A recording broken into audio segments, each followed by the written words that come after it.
नाज़रीन, हैदराबाद के हुसैनाबाद एयरपोर्ट वारे इलाइक़नि वटां सिंधु दरिया मां 2 लुढ़ंदड़ लाश ठाहिया आहिनि। इन हवाले सां तफ़सील ॿुधाए रहियो आहे SS न्यूज़ जो रिपोर्टर GM चांडियो। GM छा तफ़सील आहिनि? जी बिल्कुल, हैदराबाद जे हुसैनाबाद एयरपोर्ट वारे इलाइक़नि वटां सिंधु दरिया मां 2 लुढ़ंदड़ लाश ठाहिया आहिनि। इतलाउनि ते वाक़े वारे हंधि पुलिस पहुची लाश दरियानि मां कढाए अस्पताल मुंतक़िल करे छॾिया आहिनि। हुसैनाबाद जे मेरान पार्क वेझो इलाइक़े वासियुनि दरिया में लुढ़ंदड़ लाश ॾिसी पुलिस खे इतला ॾिनो।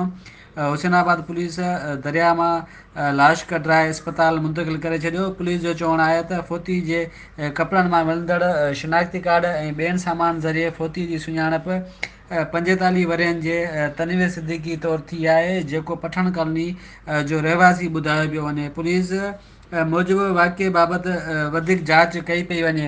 ॿिए पासे एयरपोर्ट थाणे जी हद ॻोठ लालू बागड़ी साम्हूं बि अण सुञातल अधरोट शख़्स जो दरिया मां लाश ठाहियो आहे। इतला ते पुलिस पहुची लाश पंहिंजी तहवील में वठी अस्पताल मुंतक़िल करे छॾियो आहे। जॾहिं त एयरपोर्ट पुलिस मूजिबि फोती जी सुञाणप नाहे थी सघी।